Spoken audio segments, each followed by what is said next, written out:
nous revoilà. J'espère que vraiment vous avez été chercher ce verre d'eau, en tout cas, je l'espère.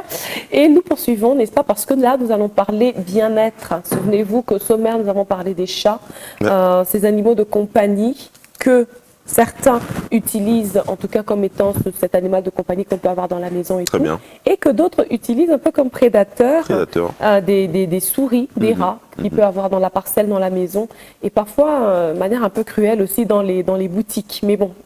De manière cruelle dans les boutiques. Oui, parce que bon, je sais pas, c'est selon l'observation que je fais parfois, on s'occupe pas de ces chats-là. Ouais. On dit, on leur donne pas à manger, on leur donne pas à boire, on dit, il va manger les souris qu'il va trouver dans... Non mais donc, lorsqu'il y a carence de souris, ça veut dire que le gars, il mange plus, hein.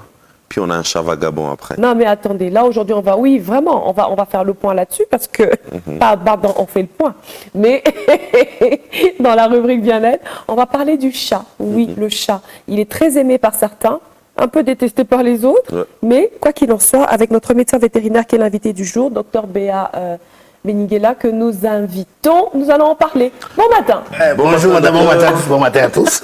Ça va? Vous portez encore votre masque. Oui, vous savez quand on parle aussi des animaux, tout ça, c'est les mesures barrières qu'on doit respecter. Ah ça. Ok, on n'a pas, c'est important. On n'a pas clôturé. Toi, quand on est dans la communauté comme ça, en tout cas, les ports des masques, toujours les mesures barrières. C'est vrai que Covid n'est pas encore parti complètement quand même. Il faut quand même faire attention. Et avec la pluie aussi, avec le climat, avec le temps, vous voyez que toutes les insanités, tout ça, il faut toujours être sécurisé. Et sur la moto aussi, avec les vents, le coup des vents, tout ça. On peut déjà attraper le rhume. En tout cas, vous avez tout épinglé. Toutes les raisons de mettre un masque. Effectivement. En effet. Alors, avec vous, docteur, on va parler du chat. Ouais. Alors, comment prendre soin de son chat de manière quotidienne? Parce qu'il y en a qui disent qu'il y a des soins quotidiens, il y a des soins mensuels, il y aurait même des soins annuels pour le chat. Alors, comment s'occuper de son chat? Okay, au quotidien d'abord. Au quotidien. Ok, merci beaucoup pour la question. Par moment, je me demande vos thématiques, vous les cherchez comment? Vous venez directement avec les questions. Oui. Bon, on doit savoir qu'est-ce que c'est que d'abord un chat. Vous voulez d'abord qu'on sache qu'est-ce que c'est qu'un chat. Allez-y, on va y aller comme vous voulez. C'est l'introduction que vous devez vous-même introduire. Non, les chats, bon, c'est une espèce féline. Oui. Très bien. Ce sont des félins. Alors, le chat, c'est parmi les animaux de compagnie qui sont vraiment attachés à l'homme. Ok. Alors, pour vivre avec eux, afin qu'ils puissent avoir notre habitude, je pense qu'il faudra aussi les encadrer, les recadrer, les avoir, donc être avec eux en tenant compte de la prophylaxie. Donc, quand on parle de la prophylaxie, c'est ça même, les soins sanitaires et autres liés ou à la médication. Alors, après cette leçon de zoologie, alors allons-y, parlons-en. Comment s'occuper de son chat au quotidien? Oui, j'évolue aussi. Même en ayant les chats, il y a aussi des races canines. Différentes races. Comment est-ce qu'on peut avoir cette race-là qui est aussi acceptable? Alors ça, c'était un peu vers la fin parce que j'allais vous poser la question de savoir s'il y a des races de chats qu'il faut privilégier plus que d'autres. Mais bon, on va y aller comme vous voulez. Je vais aller vite en besoin. Voilà. Je conseille, je vous laisse. Alors, comment prendre soin de son chat? La première des choses, il faut être informé. Avoir d'abord une information sur les chats. Très bien. Qu'est-ce que c'est que les chats peuvent causer comme dégâts? D'abord, on regarde le côté négatif avant d'aller maintenant vers le côté positif. D'accord. Le chat est toujours la cause, dans la plupart des cas, des avortements chez la femme. Très bien. Waouh. Chez la femme enceinte. Ça, c'est du point de vue mystique ou... Pas mystique, c'est du point de vue scientifique. Scientifiquement. Ok. Et il y a cette espèce, bon, comment on appelle, ces vers, hein, qu'on appelle toxoplasma. Les toxoplasmoses, en effet. La toxoplasmose, c'est cette maladie-là. Oui. Donc, l'agent intermédiaire, c'est le chat. Oui. Et l'autre définitif, c'est l'homme. Mais quel homme? Et comme conséquence, chez l'homme, il y a l'avortement chez la femme. Très bien. Wow. Donc, vous pouvez être dans la maison, vous dites que non. Ah, moi, à chaque fois, quand c'est à 3 mois, ma grossesse est partie. Oh non, moi, quand je suis grosse, j'ai seulement envie de m'asseoir avec quoi? Avec mon chaton, avec mon chat. C'est dû à quoi? C'est dans les excréments souvent. Vous savez que quand les chats ne supportent même pas ces excréments, tellement que ça sent très très mauvais. Quand vous n'avez pas prévu un coin, un milieu où il doit se débarrasser et déféquer, parce que c'est au moment où il fait son besoin que par le moment aussi même les urines partent. Et quand il a terminé, qu'est-ce qu'il fait? Il doit enterrer. Ouvrir, voilà. Mais quand il est dans la maison, il est dans une alimentation, il est dans une boucherie, quand il regarde qu'il n'y a pas un carton et de sable, qu'est-ce qu'il fait? Il regarde, il y a la farine, il y a les sucres, il a les riz et il les fait. Et voilà que la maman là, vous achetez, vous commencez, vous préparez même. C'est les excréments qui sont là-bas. Et dans les excréments, comme conséquence, il y a les œufs, les ossistes. Ces œufs là-bas, ce sont les précurseurs de cette pathologie-là, la toxoplasmose. Okay. Donc, ce sont les ossistes du toxoplasma gondii. Et alors, une femme qui n'est pas protégée, une femme qui va vers son champ pour prendre les légumes et autres, le chat passe par là, il a déjà déféqué, elle est venue avec ça, au lieu de désinfecter les bras, tout ça, elle commence par Kitumbula Kyoeki, pap, elle a pris les beignets. Elle a mangé. Elle a touché aussi les beignets. Et les exorcistes sont restés éparpillés sur... Oui, mais docteur, cette toxoplasmose vient-elle à cause du fait que le chat la contracte par un milieu qui est insalubre, ou est-ce que ça fait partie Non, écoutez-moi bien. La pathologie dont je vous parle, que notre chat, que votre chat nous apporte, c'est là, c'est la toxoplasmose. En effet. Ou dont l'autre qui est le chat. Et l'autre intermédiaire qui est le chat, c'est par le chat que ça passe et définitivement par la personne qui est allée toucher. Les autres espèces ici, ils ont les anticorps en rapport. Mais l'homme, c'est vraiment un danger. Alors, à part ça, il y a des vaccins qu'on doit donner aux chats à différentes périodes, à différents âges. Quand le chaton vient chez vous, il vient petit. C'est quand il est petit que vous l'éduquez, que vous le dressez. On éduque l'homme, on dresse l'animal. Qu'est-ce qu'il fait? Parce que lui-même connaît. Quand tu as déjà placé notre chat entre parties, là où vous le mettez directement, il y a un petit carton à côté avec le sable. Très bien. C'est l'instinct. C'est l'instinct. Quand il va commencer à chercher, il sait seulement là où il peut arranger pour faire. Et quand il a découvert son endroit de soulagement, ça c'est parti. Ça c'est la première des choses. Très bien. La seconde chose, le vétérinaire, votre zootechnicien, il doit vous parler de votre chat. C'est quelle race, c'est quoi sa mère. Qu'est-ce qu'il faut faire pour les chats? À l'instar des chiots, de me compagnie, c'est la même chose qu'on doit vacciner sur votre chaton. Il y a le vaccin qu'on appelle le Félocel, à l'opposé du Vanguard, donné à la même période. 1 mois, 2 mois, 3 mois, le Vanguard plus le Rabicin, sans oublier le Fémifuge. Ah oui, il faut des vermifuges pour les chats. Le vermifuge, là, vous voyez déjà, c'est une barrière contre les ossistes. C'est déjà un traitement. Et retenez que le chat, c'est un animal, quand on dit qu'il est mort, il y a eu un problème. C'est un animal qui est vraiment trop résistant. Tu peux même le prendre même à 100 mètres, vous le jetez. Et quand il arrive, il a vraiment des muscles qui sont vraiment trop souples. Il se protège, il tombe d'une façon comme un acrobate. Il sait réceptionner quoi. Réceptionner c'est la chute. Soit encore en venant, il peut encore faire sortir le coq, ses ongles et s'accrocher. Mais déjà, docteur, puisqu'on en parle, le chat peut vivre pendant combien d'années pratiquement? Oui, ils vivent. Ils vivent très longtemps. Ils vivent vraiment, ils prennent des années. Quoi, 20 ans, 30 ans? Oui, mais vous savez, quand l'homme, l'exemple, quand l'homme a 20 ans, 20 ans chez l'homme, c'est peut-être 3 ans, 5 ans ou 6 ans chez les chats. Ouais, Et dans les 20 ans là-bas, ces chatons ici, moi, quand je suis venu au monde, je l'ai trouvé avec mes parents à la maison. Tout comme les chiens. Ils prennent des années. D'accord. Ils prennent des années, l'accoutumance, la joie de vivre, pas de stress, c'est parti. Ok. Alors, docteur, vous avez un carnet de vaccination pour les chats et tout ça. Oui, ça permet à l'utilisateur ou au propriétaire de savoir. La même carte de vaccination que nous avons chez nous à la Direction provinciale de pêche, élevage et alimentation, au service clinique, vous allez en trouver. On appelle ça les carnets de soins de santé animale. Très bien. Donc, il y a tout à l'intérieur, tout est bien, toutes les pages sont mentionnées, vaccin, prochaine vaccination, signature du vétérinaire, tout ça, parce que vous aussi vous faites le mouvement de sortie. Et le mouvement, donc le chat peut voyager avec vous et rentrer, il doit avoir ces documents-là en ordre. Pour avoir ces documents-là d'importation, exportation, tout ça, la carte fait partie d'un élément crucial. Absolument. Donc si la carte-là n'est pas Retenez que ces animaux-là sont porteurs de beaucoup de zoonoses. Très bien. C'est comme la toxoplasmose en question, c'est une zoonose. Zoonose, très bien. Ok. Alors, prochaine question pour vous. Ouais. Quelles sont les races de chats qui sont les plus susceptibles de vivre dans notre environnement?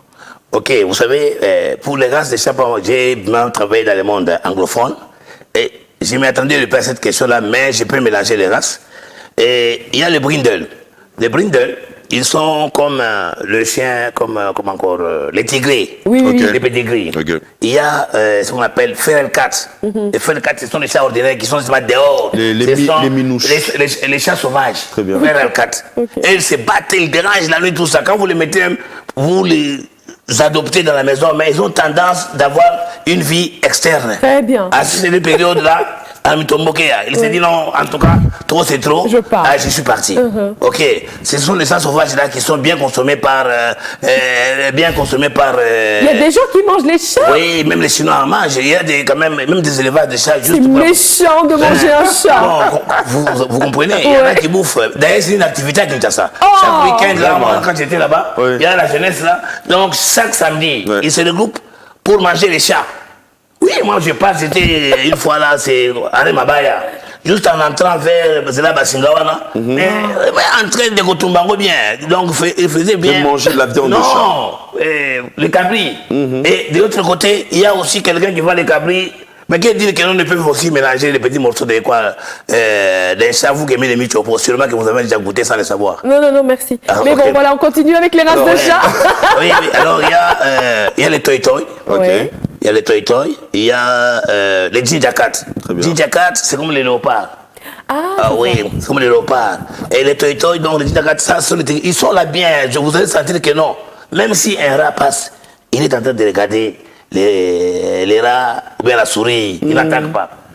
Le comble est qu'on nous explique mal. moi, c'était le mythe, justement. Est-ce que le les chats mangent les souris? n'est pas là Oui. pour bouffer. Les Pour souris. les souris, non. Uh-huh. Il est là, si c'est Jésus qui s'arrête à créer chaque espèce, chaque animal, il y a une importance. Il est là pour dire que ça c'est mon milieu, par mon odeur, et madame la souris, monsieur les souris, please, go away. Ne viens pas ici, parce que si tu viens dans mon milieu, je vais t'attaquer. Quand je t'attaque, c'est le croc. Quand je mets le croc, En effet. c'est vous blessez et vous mourrez. Vous allez même trouver les chats, quand il a tué, il est en train de faire quoi Il s'amuse avec. Hein, avec mais les maintenant, souris. les propriétaires qui ont ces chats à la maison, ils les prennent. Ah, tu m'as pas ça, vous de souris, mettez les chats. Ah, les chats ici ne tuent même pas les souris. Non, il fait son travail. Les excréments là, son odeur, sa présence, ils se disent non, ça ce n'est pas notre milieu. Ok, très bien. Donc, tous les chats ne sont pas susceptibles d'attaquer les souris, mais c'est par leur odeur que oui. les souris sont Et pour dissuadées. oui, oui, les souris, ça c'est Ok. par l'instinct, ils savent que non, non, D'accord. notre ennemi, non. C'est les chats. Quand on dit que quand les chats n'est pas là, la souris fait quoi? La souris danse. La souris danse. À un moment que vous êtes dans la maison, il y a les souris blancs qu'on élève. Mais vous avez un chat. Vous trouvez la souris blanc là, en train de monter Sur le chat. sur le chat. Ouais. Vous avez un chiot, une caniche, qui a grandi avec quoi? Avec les chats qui sont des ennemis, mais vous voyez, en train de jouer. C'est cela. Vous comprenez? Ouais. C'est ça même la définition d'un chat. Les chats n'est pas là pour bouffer, souris. c'est nourrir des souris. Ouais. Et il se nourrit des souris là en brousse parce que c'est le milieu sauvage, il dort, c'est un prédateur. Très bien. Ok, très bien. Alors, docteur, Vous comprenez, oui. parce qu'on parle de comment se comporter ou s'occuper de son chat. Déjà, dès le départ, quand on amène un petit chaton, puisque les poils de chat, lorsqu'elles rentrent dans le nez, c'est quand même un grand danger. Ah, voilà, c'est un point que. Comment s'occuper de ces Oui, c'est un petits point chats? que je mettais. Ok. Et les poils là sont trop dangereux parce que ça provoque quoi? Ce sont des corps étrangers. Ok. Quand vous avez la poussière qui entre en vous, vous allez faire quoi? On Vous allez éternue, éternuer voilà. afin de chasser. Alors ce sont des poils. Et les poils, c'est vraiment précaution sur la tuberculose, je pense.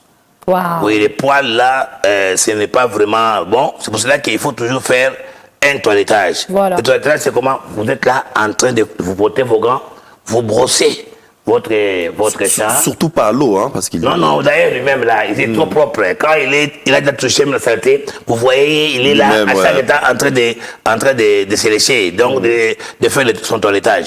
C'est-à-dire que vous devez avoir la brosse appliquée. Maintenant, il faut savoir aussi les types de chats à avoir.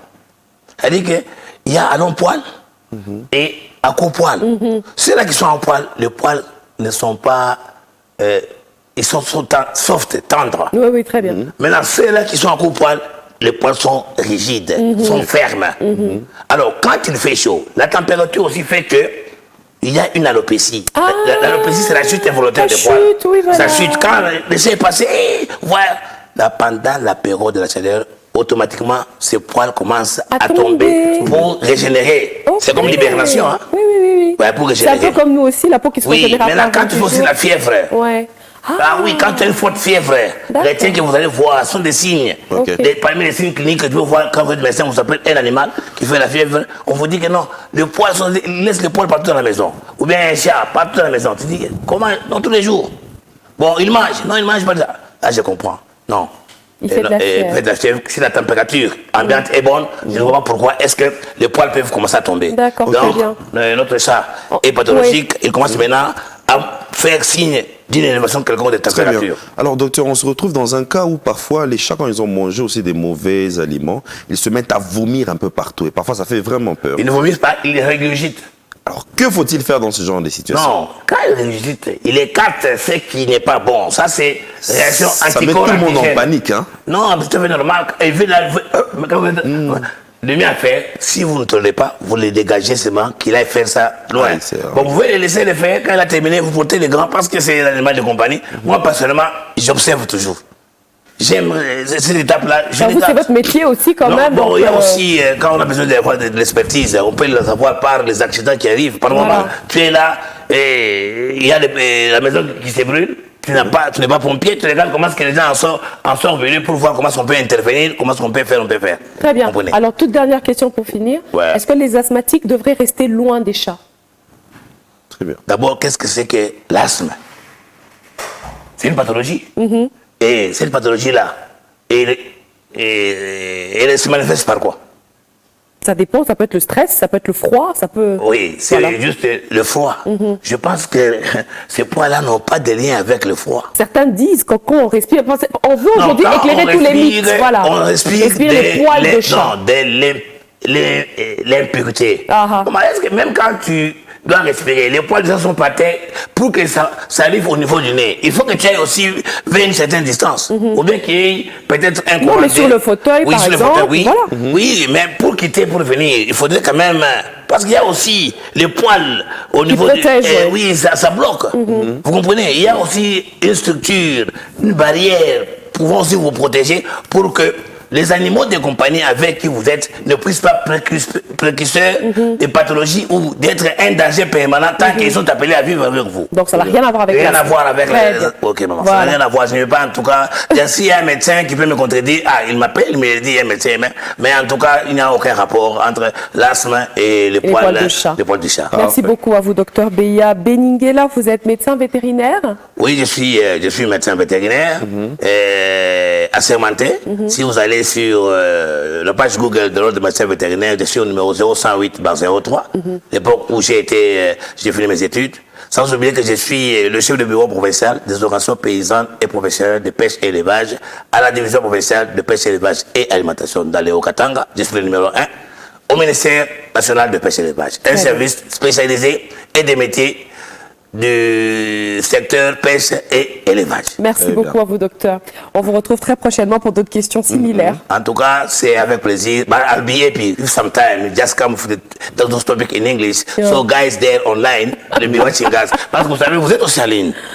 Oui, mais la majorité de nos téléspectateurs sur le territoire ne parlent pas. Non, j'ai des coups de fil, des ceux-là qui sont à fond de chute. Ah, on t'a vu. Oui, mais c'est des Congolais qui ont vu. C'est comme quand on m'a invité aujourd'hui, ma fillette était assise à côté de moi. Papa, je vais écrire que tu vas passer. Sûrement qu'elle est sur la chaîne 354, là, sur sur Canal Plus. Et elle prie même pour le courant ne puisse pas partir. On a appelé ses grands-pères. C'est une façon de la saluer, on dirait. Allez, c'était bien. Joyeux fête de Pâques. D'ailleurs, aujourd'hui, même là, j'ai laissé l'argent pour les mèches. Et on doit aussi arranger pour bien fêter la Pâques. Merci beaucoup, docteur. Nous vous libérons. En tout cas, merci beaucoup. Les sourires faisant partie d'une bonne thérapie, c'est ça même, chasser le stress. Donc, je rentre au bureau avec joie et avec bonne humeur. On est content. Bonne journée. Merci beaucoup.